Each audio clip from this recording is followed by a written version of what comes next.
We have covered 6 names in this series: a president, a prince, a philanthropist, a physicist, a billionaire, a tech mogul. Different countries, different industries, different politics, one network. This is the final video in this series, and it is the most important one, because the story of Jeffrey Epstein was never really about any individual name. It was about a system designed to connect the most powerful people on Earth, to bind them together, to make them dependent on access they could only get through one man. And once you were inside that system, leaving it cleanly was almost impossible. Epstein built this over decades, methodically, deliberately. He started with money. He did not come from wealth. His background was modest. He worked his way into finance through teaching math at a private school where he met the right parent.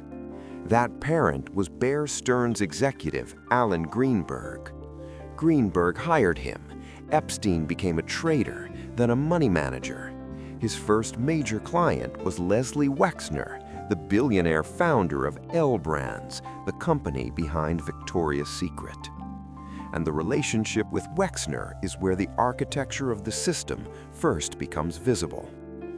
Wexner gave Epstein something almost no one gives another person: power of attorney over his entire estate, complete financial control, the ability to buy property, manage accounts, make decisions in Wexner's name.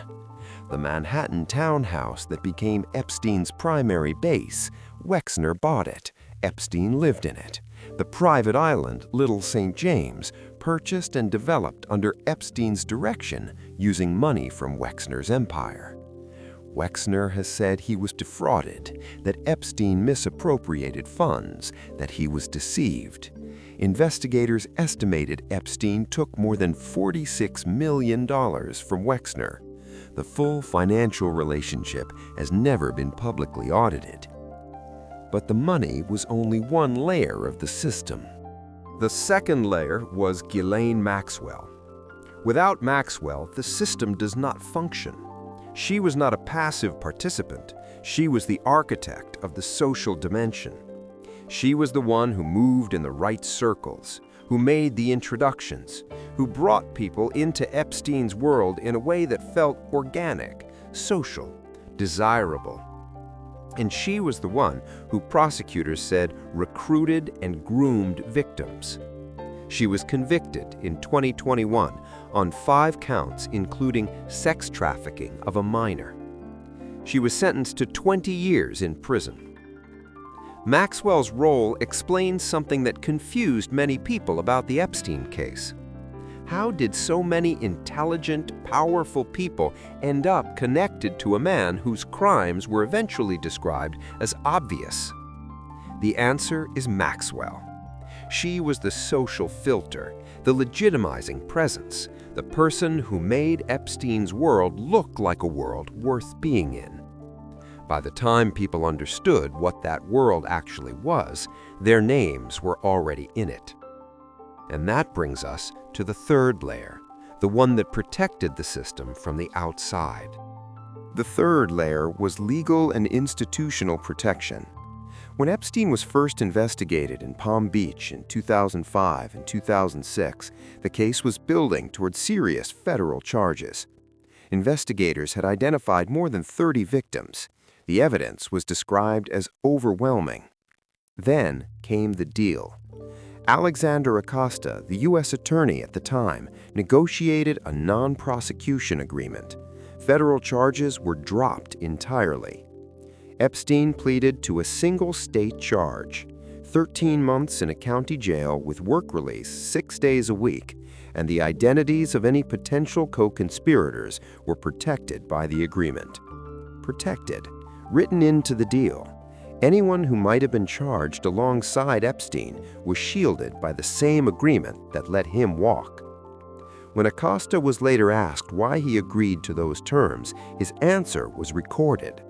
He said he was told Epstein belonged to intelligence. He said he was told to back off. He said he did not have more information than that. That statement has never been fully investigated in public. No congressional hearing, no special counsel, no public accounting of what it means. After Epstein's 2019 arrest, he died in a federal jail cell. The official ruling was suicide by hanging. The medical examiner, hired by his brother, disputed that conclusion. The surveillance cameras in the unit malfunctioned. The guards on duty fell asleep and falsified their check logs. Both guards were later charged and reached plea agreements. Neither provided public testimony about what happened that night. The full circumstances of his death have never been definitively resolved. And then there are the files that still have not been released. More than 5 years after Epstein's death, not all of the relevant documents are public. Flight logs have been released but are disputed and incomplete. Financial records connecting Epstein to his clients and associates have not been fully disclosed. The full list of names who received non-prosecution protection under the 2008 agreement has not been published. Materials related to the intelligence community connection raised by Acosta have not been declassified. Thousands of pages of documents remain under seal in various court proceedings. In January 2024, a batch of documents was released from the Ghislaine versus Maxwell civil case. Those documents named dozens of new individuals. Some names were recognized globally. Others were less known but equally significant. The documents included depositions, emails, and communications spanning more than 2 decades. They described a network that operated across at least a dozen countries.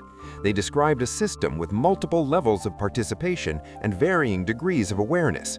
Not everyone named in those documents was accused of the same thing. Some names appeared because they were at an event, others because they had financial relationships, others because victims named them directly. The documents do not make every name equally culpable, but they make every name part of the record, which is exactly what the system was designed to prevent.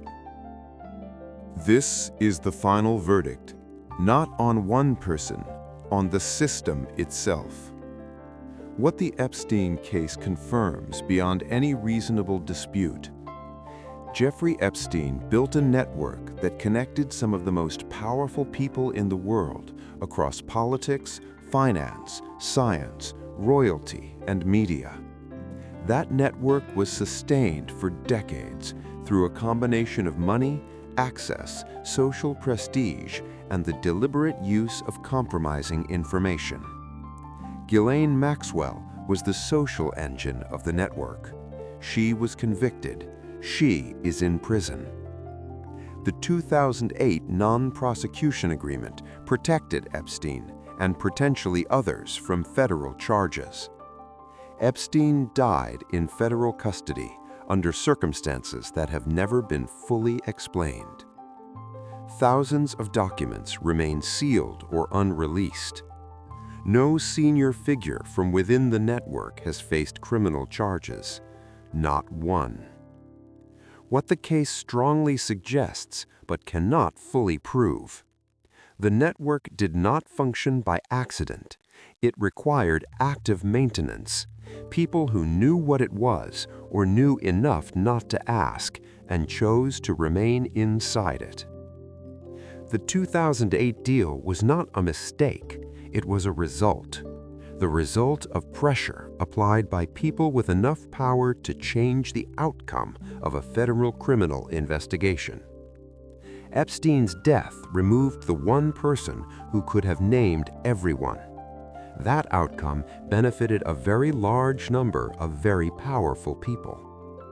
What we still do not know: the full client list, every name on every flight, every name in every document still under seal. Whether Epstein had a relationship with any intelligence agency and what that relationship involved. Who specifically applied pressure on the 2008 prosecution and how? What happened in that jail cell? The system verdict. Jeffrey Epstein did not operate alone. He was not a lone predator who happened to know powerful people. He was the visible center of an invisible structure. A structure designed to give the most powerful people in the world access to things they could not get elsewhere, and to ensure that the price of that access was a silence that protected everyone inside it. The system worked. For decades, it worked. And the most unsettling question raised by everything we have covered in this series is not who was in the network. It is this: how much of it is still working? That is not a rhetorical question. The files are not fully released, the names are not all public, the protection is not fully explained, and the people who built it are still here. This has been the Epstein Files series. Trump, Gates, Hawking, Musk, Prince Andrew, Clinton, the system. 7 videos, 1 story. The story is not over. Thank you for watching.